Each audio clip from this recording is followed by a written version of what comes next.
The human race invented the nail, and they were using their fists and rocks to put nails in, and it hurt, and it was inefficient.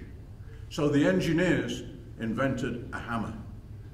And the engineers were heroes, because now the human race could knock nails in, and they could build houses and offices and do wonderful things. But 5 years later, a man kills his wife with a hammer, and now the engineers invented a murder weapon. We have to look at what technology can do, but we can't guarantee what people will do it. We know when the technology is coming, we know what it's going to enable, but we've never been able to predict what people will do. That's our challenge.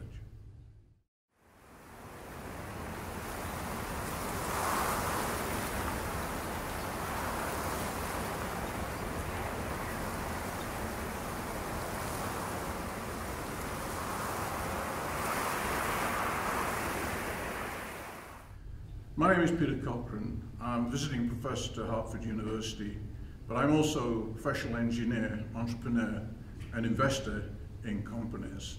And I spend my life looking at technology and trying to interpret what it's going to do.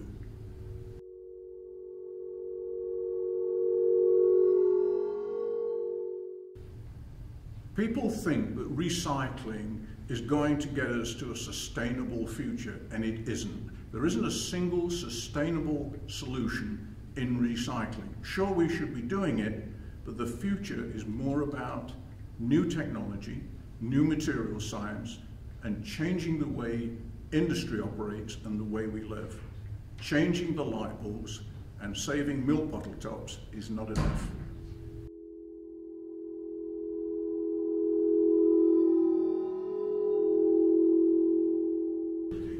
The problem with our industries is that they're consuming and destroying materials. Those materials are finite.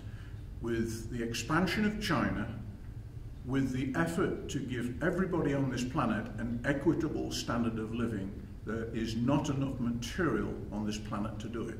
We cannot look after 7 billion people with the methods and the industries from the Victorian age.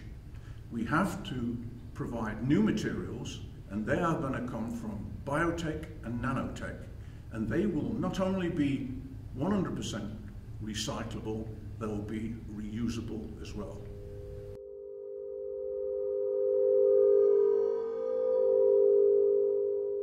Two months ago, a paper was published on a material that sheds everything. Nothing will stick to it. This offers up the possibility of clothes that never get dirty, clothes that never wear out, and clothes that never need a washing machine.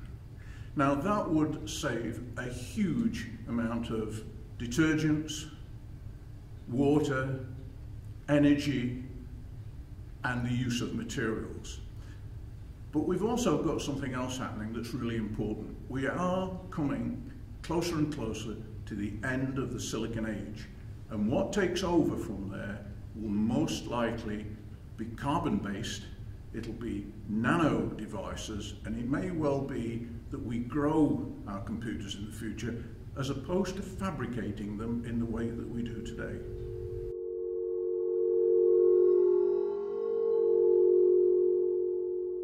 I think it's blatantly obvious that we have a political system and a financial system that's out of control and people don't understand it. We've made an interesting transition from a world of the linear and the easy to understand to the world of the non-linear, and it is confounding. People, human beings, can hold about 5 to 7 thoughts at any one time. They can deal with problems of about the same order.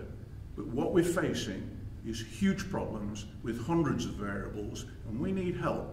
We need an intellect amplifier. We need artificial intelligence that helps us tackle problems like weather, the ecology, manufacturing, and the management of society. We can't do that. We do not have the brain power and the ability, but the machines do, and we have to have a symbiotic relationship with them to do that.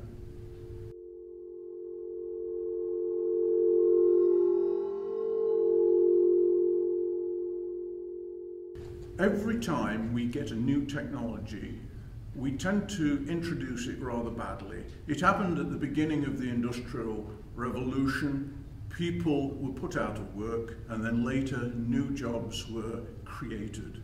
When computers came along, we saw typing pools, comptometer operators, and postmen, which believe put out of work because everybody started to type, everybody was doing email, and the nature of business changed. A little later, we find that there are whole new sectors arrive, and they take up the slack, and people are fully employed again.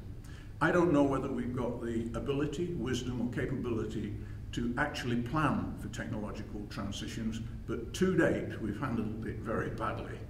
Hopefully, we're going to get better at it in the future.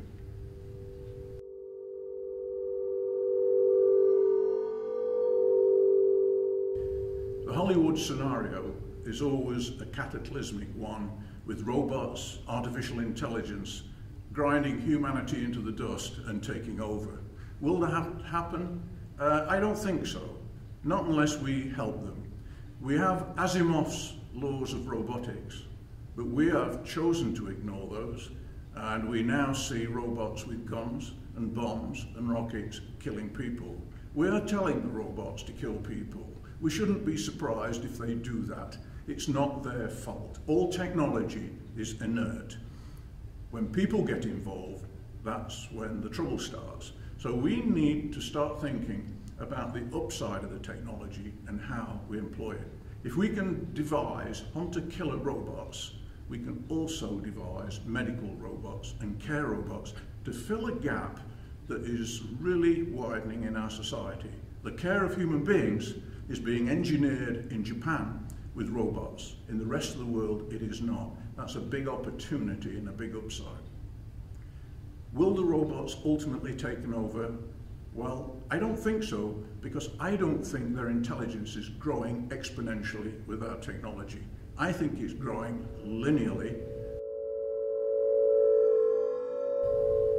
As I look back in my life, everything has improved. The supply of food, the clothing, the living conditions, travel, healthcare, life expectancy.